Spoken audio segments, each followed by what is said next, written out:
হাজোৰ খেতি সাৰ দিয়াত শতাধিক ছাত্ৰ ছাত্ৰীক সম্বৰ্ধনা পশ্চিমবংগৰ আঞ্চলিক ছাত্ৰ সন্থাৰ মেট্ৰিক আৰু উচ্চতৰ মাধ্যমিক চূড়ান্ত পৰীক্ষাত প্ৰথম বিভাগত উত্তীৰ্ণ ছাত্ৰ ছাত্ৰীক সম্বৰ্ধনা জনোৱা হয়। অনুষ্ঠানত আসুৰ কেইবাজনো কেন্দ্ৰীয় নেতাই অংশগ্ৰহণ কৰে। ফুলাম গামোচা জাপি মানপত্ৰৰে সম্বৰ্ধনা জনাই উপস্থিত থকা কীৰ্তিমান ছাত্ৰ ছাত্ৰীসকলক এই অনুষ্ঠানত অঞ্চলটোৰ কেইবাজনো শিক্ষাগুৰুক ৰাজহুৱাকৈ সম্বৰ্ধনা জনোৱা হয়। ছাত্ৰ সন্থাৰ উদ্যোগত মই যিখন স্কুলত পঢ়িছিলোঁ সেই স্কুল খেত্ৰীয়াদা উচ্চতৰ মাধ্যমিক বিদ্যালয়ত মই যিখন গাঁৱত জন্মগ্ৰহণ কৰিছোঁ সেই গাঁৱতে আজি পশ্চিমবংগৰ আঞ্চলিকৰ ভিতৰত যিবিলাক ছাত্ৰ ছাত্ৰীয়ে হাইস্কুল চূড়ান্ত পৰীক্ষা আৰু উচ্চতৰ মাধ্যমিক বিদ্যালয়ত ডিষ্টিংশ্যন আৰু ষ্টাৰ নম্বৰ লাভ কৰিছে তেখেতসকলক অভিনন্দন দিয়াৰ কাৰণে এটি অনুষ্ঠান ইয়াত অনুষ্ঠিত কৰিছে।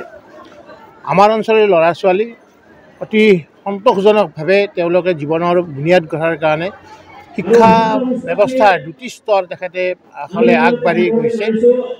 মই আশা কৰিম যে ছাত্ৰ সন্থাৰ মই অন্য বিষয়তে মাত দিয়াৰ উপৰিও নিদি এটা কথাই ক'ব বিচাৰিছোঁ যে ছাত্ৰ ছাত্ৰীক উৎসাহিত কৰা, ছাত্ৰ ছাত্ৰীক প্ৰেৰণা দিয়াৰ কাৰণে বা ছাত্ৰ ছাত্ৰীসকলক যিবিলাক ছাত্ৰ ছাত্ৰীয়ে সন্তোষজনক এটা অৱস্থাত উপনীত হয় নিজৰ শিক্ষা ব্যৱস্থাত তেখেতসকলক এই প্ৰেৰণা আৰু উৎসাহ দিয়াৰ কাৰণে এই যিটো ব্যৱস্থা তেখেতসকলক সঁচাকৈ প্ৰশংসনীয় ব্যৱস্থা। হাজোৰ পৰা প্ৰাঞ্জল কলিতাৰ ৰিপৰ্ট DX365।